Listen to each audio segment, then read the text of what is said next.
नमस्कार दोस्तों, स्वागत है आपका फिर से एक नई कहानी में। दुष्ट सांप और कौवे की कहानी। एक जंगल में एक पुराने बरगद का बहुत बड़ा पेड़ था।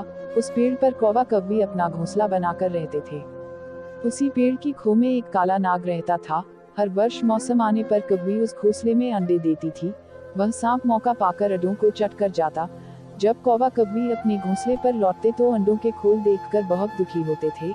एक बार कौवा कव्वी जल्दी भोजन करके अपने घोंसले पर लौटे तो उन्होंने सांप को देख लिया जो उसके अंडे खा रहा था। अंडे खाकर सांप चला गया। कौवे ने कव्वी को ढांढस बंधाया और बोला कि हमें दुश्मन का पता चल गया है।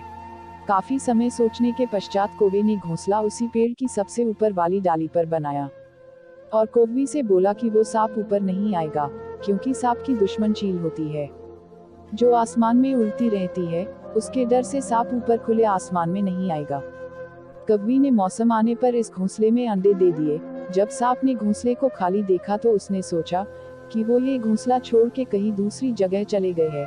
किंतु जब उसने देखा कि कौवा और कव्वी उसी पेड़ के आसपास मंडरा रहे हैं और शाम होते ही उसी पेड़ पर आ जाते हैं, सांप को ये समझते देर नहीं लगी कि अब घोंसला उसी पेड़ के शिखर पर बनाया हुआ है।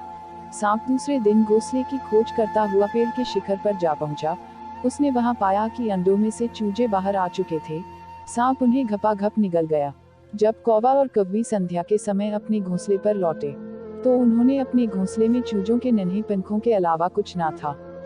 यह देखकर कव्वी का कलेजा दर्द से फटा जा रहा था। कौवे ने उसे किसी न किसी तरह से शांत किया और बोला, हमें विपत्ति देखकर भागना नहीं चाहिए, उसका सामना करना चाहिए। विपत्ति के समय मित्र काम आते हैं। हमें भी अपने मित्र लोमड़ी की सहायता अवश्य लेनी चाहिए। कौवा अपने मित्र लोमड़ी के पास गया और सारा हाल सुनाया। लोमड़ी ने कौवे को एक उपाय सुझाया। अगले दिन उस उपाय को काम में लेना था। उसी पेड़ के पास एक सुंदर सरोवर था जिसमें नाना प्रकार के फूल उगते थे। उस सरोवर पर प्रत्येक मंगलवार को राज्य की राजकुमारी स्नान करने के लिए आती थी।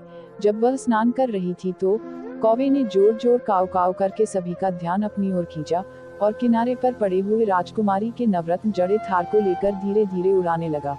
राजकुमारी और उनकी सहेलियों ने आवाज देकर सैनिकों को बुलाया और कहा, वह कौवा मेरा हार ले जा रहा है, उससे मेरे हार को पुनः लेकर आओ। कौवा भी उन सैनिकों को अपने पीछे लाने के लिए धीरे धीरे उड़कर उस पेड़ तक पहुंचा जिस पर वह रहता था। उसने हार को ऊपर से इस प्रकार गिराया कि हार सीधा पेड़ की खो में जा गिरा। ये सब सैनिक देख रहे थे। जब एक सैनिक ने खो में देखा तो वह जोर से चिल्लाया और कहा, हटो हटो, खो में एक काला नाग है। तभी उसने खो में भला चलाया। उसमें से एक घायल काला नाग बाहर आया। सैनिकों ने भाले से उसके टुकड़े टुकड़े कर दिए।